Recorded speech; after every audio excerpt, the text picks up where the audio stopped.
Hello and welcome to our debate presentation on restricting non-nutritional food in schools. Our focus is on California Senate Bill 348, also known as the Healthy School Meals for All Act. We will discuss both the supporting and opposing arguments for this policy and present our final group position.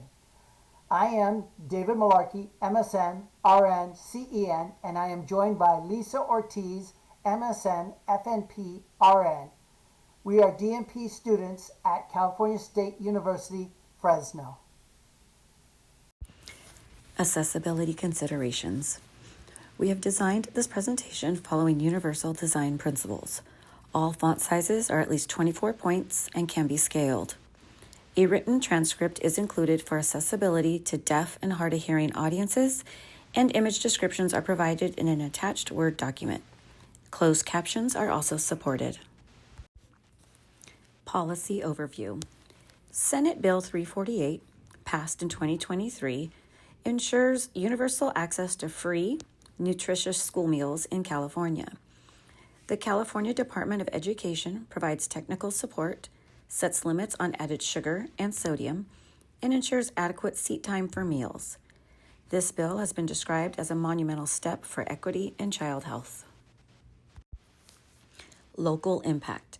Focusing on Sacramento County, 34% of children are overweight or obese, and 62% qualify for free or reduced lunch. Shockingly, 75% of schools still offer sugary snacks or drinks, and only 31% comply with smart snack standards. Additionally, 20.6% of households with children experience food insecurity. This data emphasizes the urgent local need for SB 348. Featured policymaker. Senator Nancy Skinner from Berkeley co-authored SB 348. She champions food justice and student wellness, stating, "No student should be expected to learn on an empty stomach." Her leadership has been pivotal in moving this policy forward.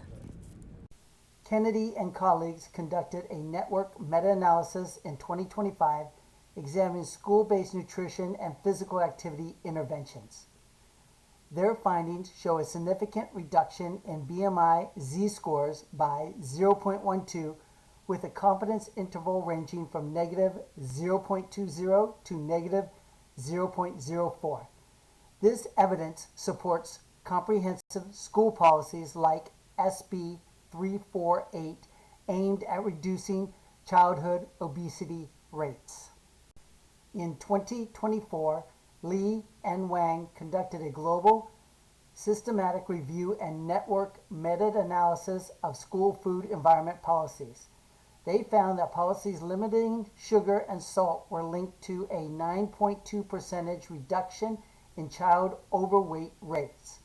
This supports SB 348's focus on strict nutritional standards and shows an alignment with international best practices.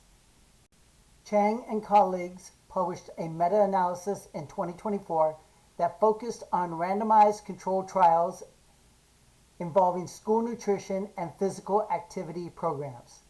The analysis found improved dietary patterns and significant reduced consumption of sugar-sweetened beverages among students. This strengthens the evidence base for comprehensive interventions like SB 348.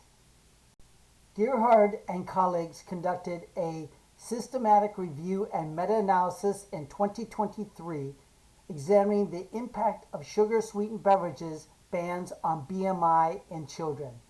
The most substantial effects were observed in high poverty districts. This highlights a quality component of SB 348, which aims to reduce disparities among vulnerable student populations.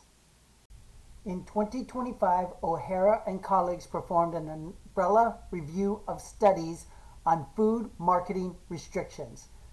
Their analysis showed that limited access to unhealthy foods reduced calorie intake and improved food choices among children.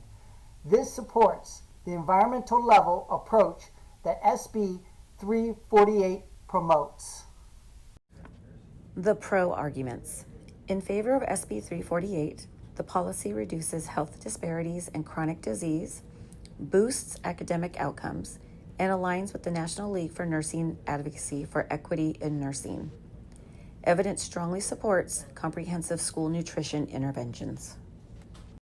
Arguments against SB 348 include potential revenue loss for school cafeterias, an increased risk of food waste if students reject healthier options, and implementation burdens on under-resourced schools. While these concerns are important, they can often be mitigated through careful planning and additional support. Nursing Essentials Alignment. SB 348 aligns with multiple DNP essentials, the first being Essential Number 2, which emphasizes person-centered care and equitable nutrition access. The next is Essential 4. It's focusing on evidence-based practice. Essential 5 addresses childhood obesity as a quality issue. And the last essential is Essential Number 8, advocating for health equity. The ANA Code of Ethics Provisions 8 and 9 emphasize collaboration to protect human rights and promote social justice in policy. Additionally, the Emergency Nurses Association supports upstream community-based strategies to prevent chronic disease. Supporting SB 348 reflects these ethical and professional guidelines. Group position. Our group supports SB 348. We recommend a phased rollout combined with state reimbursement to minimize financial burdens on schools. This approach promotes health equity and ensures access to nutritious meals for all students.